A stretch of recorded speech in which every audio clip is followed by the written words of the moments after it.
সাধারণ শ্রমিকরা চেয়েছিল একটা সুন্দর সুষ্ঠু একটা সাধারণ সভা এবং নির্বাচন। সাধারণ সভা না যাওয়ার কারণে সাধারণ শ্রমিকরা ক্ষিপ্ত হয়ে 11 তারিখ সকাল থেকে 12টা পর্যন্ত কর্মবিরতি করেছে শ্রমিকরা রংপুরের। শ্রমিকরা কর্মবিরতি করার কারণে কিছু শ্রমিক আমাদের মডার্ন মোড়ে যায়। মডার্ন মোড়ে যাওয়ার কারণে কিছু আমাদের রংপুরের শ্রমিক মডার্ন মোড়ে আছে, মডার্ন মোড়ে ওদেরকে ডাকতে যায় যে আসো আমরা কর্মবিরতি করব।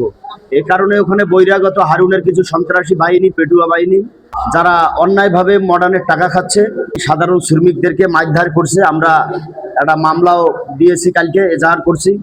সে মামলা এখন পর্যন্ত এন্ট্রি হয় নাই।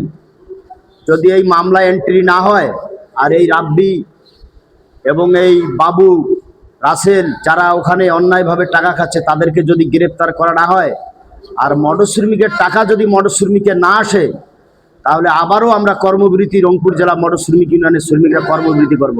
শ্রমিকের গায়ে যখন হাত দিছে তার কারণে গাড়ি ব্যারিকেড হয়েছে, সাধারণ শ্রমিকরা কষ্ট পেয়েছে। কারণ আমরা শ্রমিকরা সেবক, আমরা কখনো সাধারণ মানুষের আমরা প্রতিপক্ষ না। আমরা একজন সেবক, আমি একজন ড্রাইভার, আমার শ্রমিকরাও সেবক। সারাদিন আমরা সাধারণ মানুষকে সেবা দেই। তাই কালকের ঘটনাটাকে আমি অবশ্যই দুঃখজনক মনে করি।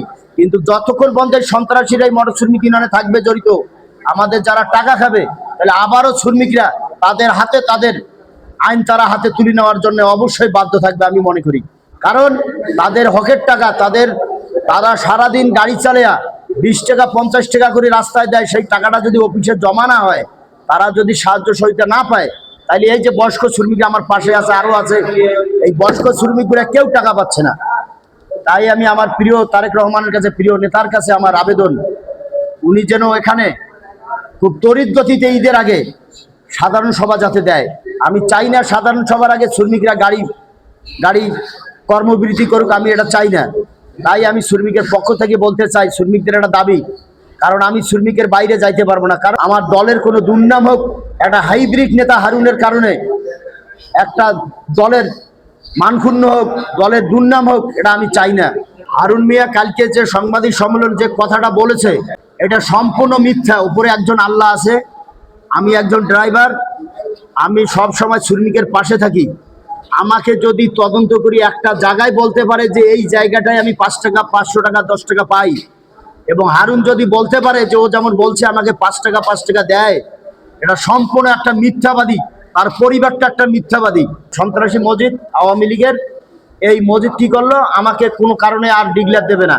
তখন আমার সাধারণ শ্রমিকরা রাস্তা ব্যারিকেড করছে, এর আগে আপনারা দেখছেন, রাস্তা ব্যারিকেড করে আমাকে আমার ডিক্লেয়ার নেওয়া লাগছে।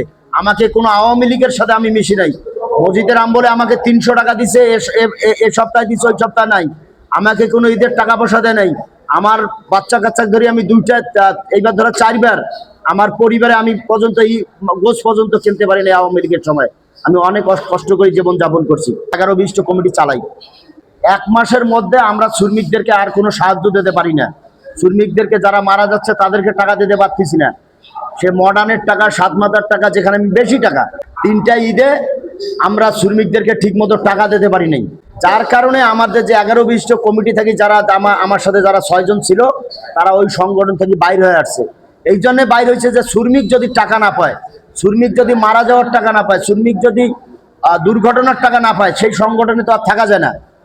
যখন দেখলাম শ্রমিকরা ক্ষিপ্ত, তার কারণে আমি আর ওই সংগঠনে, আর আমি প্রায় 7-8 মাস থেকে বন্ধ আছে, আমি আর ওই সংগঠনে আর বসি না।